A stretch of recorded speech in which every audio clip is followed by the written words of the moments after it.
예, 최고위원 신동욱입니다. 연어회 술파티 없었다라는 법원의 선고 관련해서 민주당의 처절한 반성과 대국민 사과를 요구합니다. 다들 잘 아시는 것처럼 이 연어회 술파티라는 얘기가 처음 나온 것은 2024년 10월 국정감사장에서 민주당이 이재명 대통령을 엄호하기 위해서 만들어낸 조작극입니다. 대국민 사기극입니다. 지난 2년 6개월 동안 정말로 많은 국가적 혼란이 있었습니다. 국정조사가 있었고 그 과정에서도 정말로 많은 거짓과 거짓이 탑을 쌓아 올려서 이재명 대통령의 공소 취소로 가기 위한 길을 열기 위한 불쏘시개로 사용이 되었습니다. 그런데 국민참여재판을 통한 위정, 이화영 정인의 위정에 대해서 1심 선고가 유죄가 선고가 되었습니다. 물론 앞으로 항소심 있고 대법원 판결이 있겠습니다만 여러 가지 정황을 보면 이 유죄가 무죄로 뒤집힐 가능성은 거의 없다고 생각합니다. 그런데 민주당의 반응이 결과는 유죄지만 실질은 무죄다. 이게 도대체 무슨 얘기입니까? 실질이 무죄라고 하는 것이 지금의 상황을 모면하기 위한 또 다른 대국민 사기라고 저는 생각을 합니다.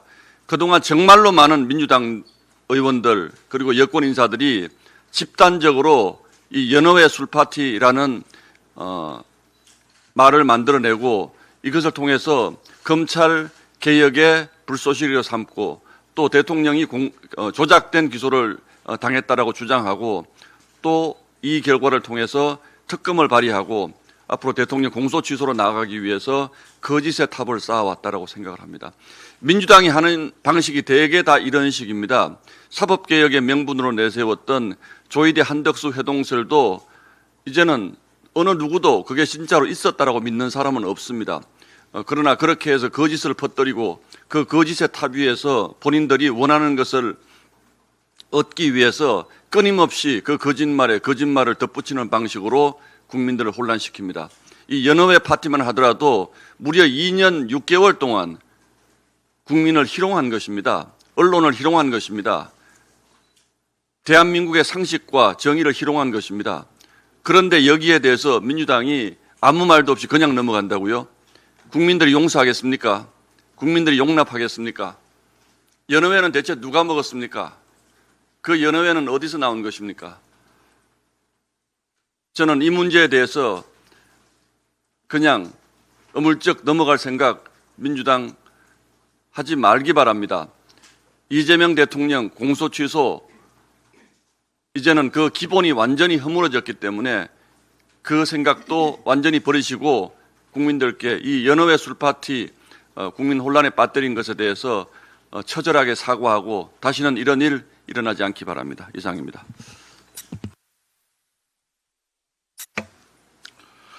네, 최고위원 김민수입니다. 네, 같은 주제 잠깐 말씀드리겠습니다. 민주당은 이재명 정권의 아킬레스건인 불법 대북 송금건을 덮기 위해 담당 검사에 대한 탄핵과 징계까지 시도하면서 연어 술파티 의혹을 제시해 왔습니다. 대북 송금을 조작 수사, 정치 탄압이라고 주장해 왔습니다. 하지만 지난 2년간 대한민국 정치를 극심한 갈등과 분열로 몰아넣었던 연어 술파티 의혹, 결국 허위로 드러났습니다. 이번 법원 판결로 인해 민주당이 수년간 국민 앞에 제기해온 의혹이 결국 가짜였다는 것이 드러났습니다. 그럼에도 불구하고 민주당은 오히려 특검 추진을 더 강하게 주장하고 있습니다. 그야말로 권력으로 법치를 거스르는 행태입니다. 국민 여러분, 민주당의 행태를 분명히 기억해 주십시오.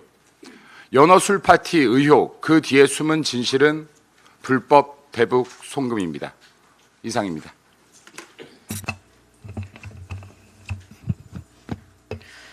이재명 대통령의 현실 인식, 정치 인식에 빨간불이 켜졌습니다. 선거 결과와 여론조사에서 나타난 국민의 경고를 부정하거나 아전 인수식으로 해석하고 있습니다. 현재 대통령 국정 지지율이 40%대로 떨어진 것도 유체 이탈 화법으로 설명하고 있습니다. 첫 번째 예는 6.3 지방선거 결과에 대한 해석입니다. 누가 봐도 서울시장 선거와 부산 북갑 보궐선거의 패배는 이재명 대통령의 실책이 큽니다. 그러나 이길 선거를 졌다며 책임을 당으로 돌립니다. 두 선거의 후보 모두 이재명 대통령의 원픽이었습니다. 무명의 정원호 구청장과 하정우 수석의 체급을 키워주고 선거에 등판시킨 것은 사실상 대통령 본인입니다. 전문가들은 특히 정원호 서울시장 후보의 패배 원인은 이재명 대통령이라고 분석합니다. 오세훈 후보 대비 인물론의 한계, 정부의 부동산 정책 강행, 대통령 사건 공소 취소 논쟁과 과도한 스타벅스 탄압, 그리고 선거 막바지 야당을 향한 거칠고 무리한 공격까지 모두 대통령이 자초한 악재였습니다. 누군가는 당권을 둘러싼 전략적 메시지라고 해석하지만 실제로 그렇게 믿지 않고서는 하기 어려운 주장입니다. 둘째, 지난 19일 대통령은 기자회견에서 전쟁하듯 정치하지 말라고 당에 훈수를 뒀지만 정작 정치를, 특히 민주당을 살벌한 전쟁터로 만든 당사자는 이재명 대통령 본인입니다. 2024년 총선 당시 비명 행사, 공천 파동은 정치적 학살이었고 그에 앞서 2023년 9월 자신에 대한 국회 체포동의안이 당내 이탈표로 가결되자 배신자를 처단한다며 민주당을 광기 어린 전쟁터로 만든 것도 당시 이재명 대표였습니다. 셋째, 국가의 미래가 걸린 AI 정책을 정치적으로만 바라보는 대통령 인식의 오류입니다. 대통령은 국가 AI 3대 축을 모두 정치적으로 소모해버렸습니다.